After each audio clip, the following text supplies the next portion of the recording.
Hey everybody, welcome back to the channel. I hope you're having a fantastic week. On today's video, I'm going to give a summary of week number 12 of the marathon training program that I'm using to help me prepare to run the Boston Marathon. I've got a ton of video content coming your way here real soon. One of the things that I want to talk about in upcoming videos is going to be the Martin gels. Now, I've been using both the Gel 100s as well as the Calf 100s. I'm on my second boxes now, or on my second box. I've been using these to fuel my long runs, and it is the gel that I tend to use to run the Boston Marathon with. So I'm going to do a separate video about these, and we'll talk just about how I've been getting along with them, how I've been using them, and all that kind of good stuff. The other thing that we're going to be talking about here real soon is some products by Gnarly. Now, Gnarly has a ton of different nutritional products for runners, both for hydration as well as protein supplements, all that kind of good stuff. So I'm going to be talking a little bit about the ones that I'm trying out to see if it's something I'm going to be incorporating in my training program. Now, for week number 12, I ran a total of 51.2 miles, which is kind of on the high side for this program. I know a lot of marathon training programs and a lot of other runners will talk about having to run or recommending that you run maybe 70 miles a week or 100 plus miles a week to prepare to run a marathon. That's not this program at all. Now, 51.2 miles, I think, is the most that I've run in any 1 week during this training block. And I did all of those miles. And guess what? The shoe that I had some serious concerns about with the upper, and that's the Adidas or Adios Adizero Adios Pro 3s. And so I'll be doing a 300 kilometer or 200 mile shoe review on these really soon, where we're going to talk more about the upper, how I was able to crack the code and running these comfortably, talk a little bit about the midsole, how that's holding up. 300 kilometers is quite a ways, and it'll be fun to talk about how I think that they're doing, as well as we'll take a look at the outsole and see how these are just plain holding up over time, and whether or not I think they're worth the money, and whether or not I might be using them to run the Boston Marathon in. So lots of stuff coming your way. But right now, let's take a look back at week number 12. To do that, I'm going to connect.garmin.com, and I'm going to have to turn and look at my computer from time to time because that's where all that information is. I don't have it all committed to memory, so we're going to be going through it together here. So let's do that. I'm going to turn and look at my computer, and again, I'm at connect.garmin.com. Oh, and while I'm logging in, just a couple other videos that I forgot to mention. I'm testing out a brand new hydration pack from Nathan. It's their Vapor Air 3.0. You'll see it in the long run videos footage that I've shot this past week. And it's a vest that I absolutely love. Also, I did a headphone review that I posted earlier today. It went up because they went on sale for the first time today. And it's a pair of air connection headphones from SoundPeats that you can buy right now because it's brand new and they're offering some discounts on it for like $25, so well worth the money. So I don't get any kind of commission. I don't get anything if you guys happen to purchase those, but I just thought it was a really good deal, and I think they're definitely worth the money that they're asking for. Okay, so let's go ahead and we'll take a look at connect.garmin.com. I'm going to scroll all the way over to the left-hand side as I do, and I'm going to click on Activities and then All Activities. Now, we are already into week 13, so I need to back up a little bit because week 12 started on Tuesday, March 14th, with some yoga. And I did 6 different yoga sessions this past week, and I ran 5 different times. Now, I'm not going to go into the yoga, so I'm going to click on the little runner guide because I'm really just interested in the run activities. So that would be, let's see, I ran 5 different times, 2 easy runs, 2 intervals, and then the long run. So let's start with the easy run. Now that was on Tuesday, March the 15th. So as I click on that and it comes up, you see that I ran 7.15 miles here around town. It took me just a little over an hour to do that. I'm going to scroll all the way down to the bottom here where we can look at a few more of the stats. I think they do a nice job laying it out for us here. And again, I had a tempo effect. My heart rate was 151 beats per minute. That's a little fast for an easy run.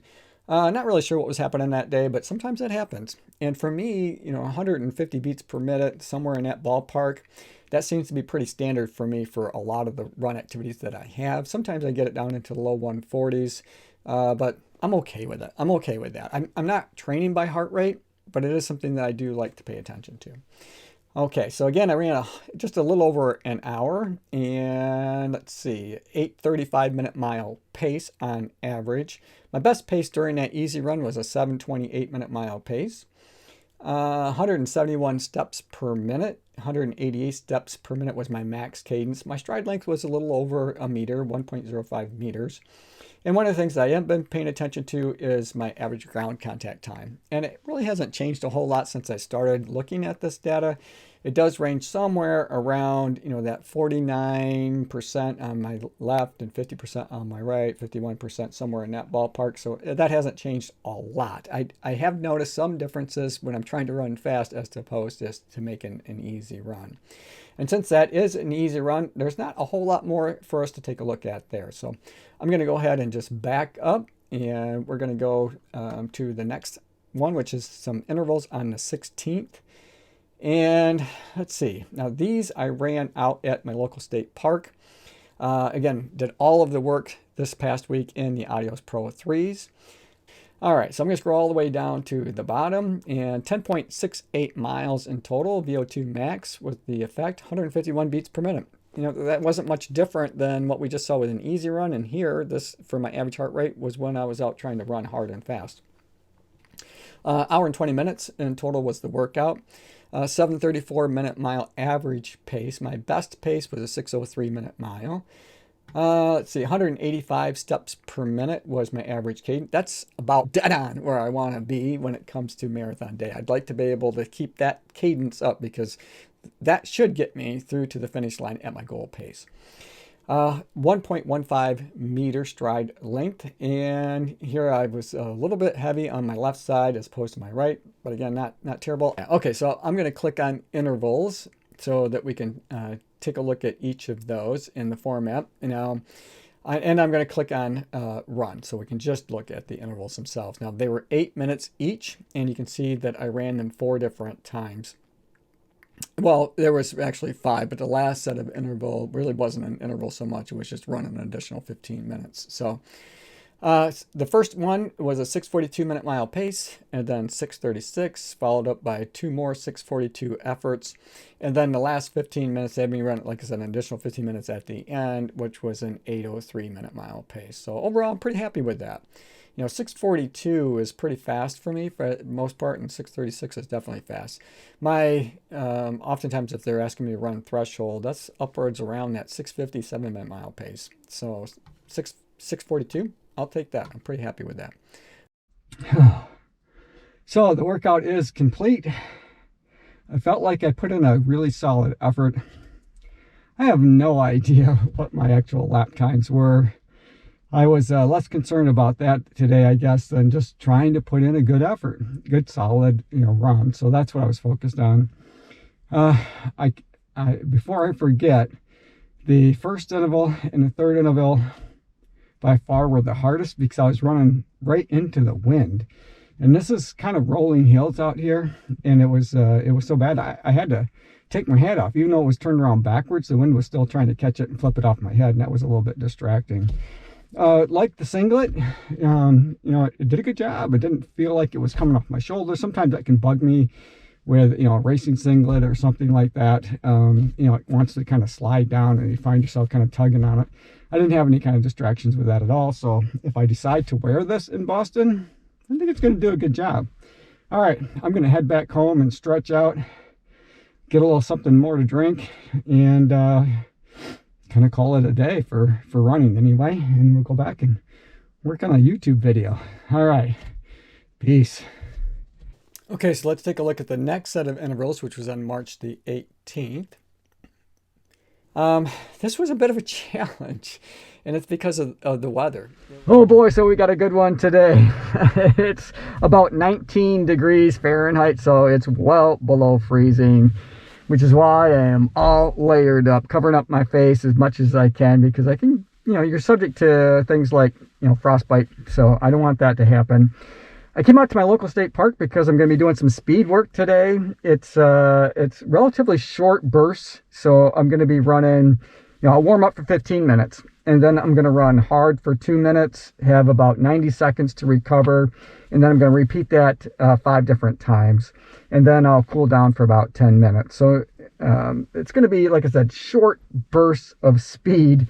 I'm looking forward to it. It's relatively dry pavement on the way in, which is what I was hoping for, because around where I live in my subdivision around town, it wasn't like that. The roads had, they were a little bit wet, and when the temperature dropped so drastically, they got pretty slick just because of the ice that was forming on the pavement, on the concrete. So I was hoping by coming out here that I would have a little bit less of that, because I wanted to run in the Adidas Adizero Adios Pro 3s today. But just in case that doesn't work out, I'm bringing along the Hoka Speedgoat 5s. And they're not ideal for speed work, but they're a comfortable shoe and they have a really good grip. So either way, I should be covered. All right, I'm going to go out and get this one done.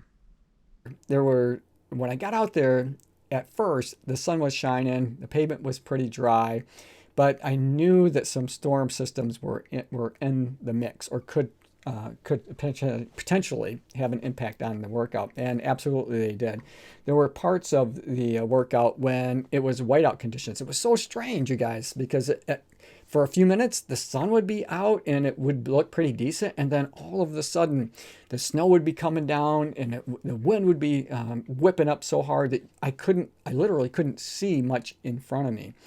And the Adios Pro 3s did fine gripping to the pavement, because the pavement hadn't yet, the snow didn't have time to melt and refreeze to make it slippery at all, so it was still pretty dry. So I was pretty comfortable running out there. But I did take my Speedgoat 5s out just in case, because I knew that there was a potential of having some slippery conditions, but I didn't need them. I did run the entire workout in the Adios Pro 3. So you can see that I ran 5.06 miles, and it got us back out at the local state park. I'm going to scroll all the way down here to the bottom so we can take a look at these a little bit closer. Had a tempo effect on my training, 147 beats per minute for my heart rate. Max was 162 beats per minute. Obviously, that's when I was out running hard. And 7:58 minute mile average pace. My best pace was a 6:07 minute mile. Love to see my average run cadence up around that 185, 186 steps per minute, so I'm really happy with that. My max cadence was 201 steps per minute, so I had my feet turning over pretty good. 1.08 meters in length. My ground contact time was skewed way left over my right. So let's click on the intervals themselves, and I'm going to click on, well, we'll just take a look at the overall format. So it had me start by warming up for 15 minutes. And then I would run hard for 2 minutes, have a minute to recover, and then repeat that, let's see, 1, 2, 3, 4, 5 different times altogether. So let's look at the intervals themselves. So I'm going to click on run. And here we can see with the first one was a 6:33 average pace, 6:33 minutes miles, and then 6:27. And then I slowed down just a little bit at 6:52, and then coming in at 6:20, and then 6:36. So overall, I'm really happy with that. And again, those were all in the Adios Pro 3s and with some pretty inclement weather. Oh boy, it was an interesting run, to say the least. We got that one done. I put in a hard effort. I really, really have no idea how fast I was going. I just know that I was running hard, and out here there's rolling hills. I'm sure I mentioned that in the past, and sometimes luck is with you and you're going down the hill when one of the intervals start, and sometimes you're at the bottom of the hill, and that's what happened to me, as I mentioned earlier, out on the run. But we got it in, we got it done. The snow's starting to come down, the roads are starting to get slick now, so I think it's time for me to head for home. Whew. Onward and upward. Keep running tall and running strong. All right, let's go. Whew. All right, so let's click back now, and from here we're going to go on to the easy run. And here I went 5.38 miles. I stayed in town to do it. I'm going to scroll down to the bottom here, and it had a tempo effect on my training. Heart rate was a little better, I think, 148 beats per minute. 7:49 minute mile average pace. 6:54 was my best pace. I was probably going downhill at some point. 185 steps per minute for my cadence. I like to see that. Max was 191 steps per minute. 1.1 meter stride length, and heavy on my left side as opposed to my right this time.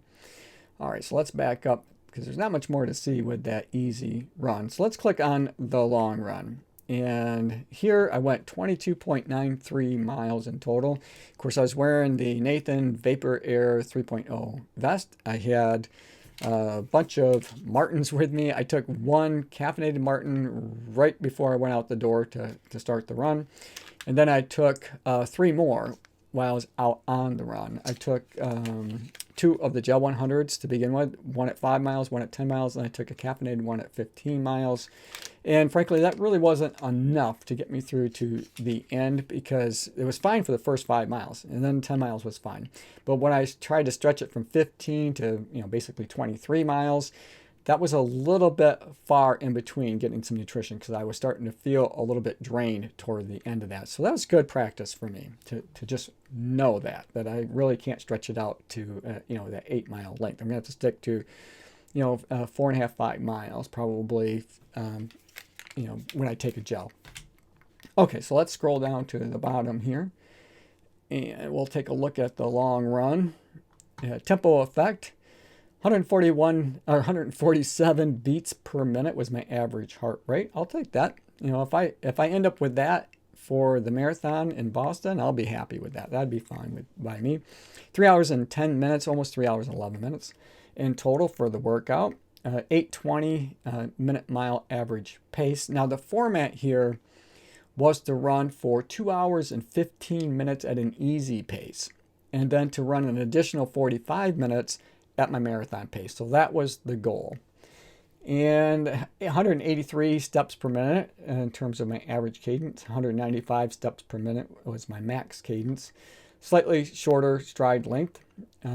That's to be expected given that my steps per minute and my overall speed was, I wasn't running hard and fast, but trying to run at an easy pace and then again at the marathon pace. Fine with my average ground contact, 50.9% left, 49.1% on the right. That's okay. That's pretty standard for me. Now for the last 45 minutes, now it doesn't really break it down here. If I click on intervals, you can see that it doesn't break it out by that 45 minutes that it was asking me to run, at marathon effort. But I was able to pull up those times using the app on my cell phone. And so here you can see that, I got pretty close. I was kind of all over the place. My marathon goal pace right now is a 7:40 minute mile.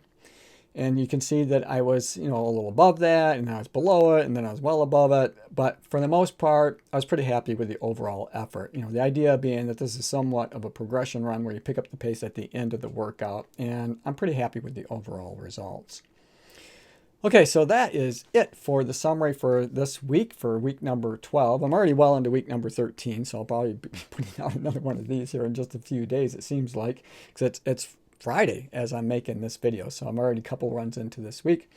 Again, it was a bit of a up and down. It was almost like one of those weeks where it was the best of times and it was the worst of times, because at one point during the week, I was in a singlet that I was testing out as possibly wearing it for the marathon on race day. And then just, a couple days later, it was snowing so hard I couldn't hardly see in front of me. So best of times, worst of times, but all of it is helping me to prepare. So whatever they throw at me in Boston, hopefully I will have seen before and it won't throw me for a loop.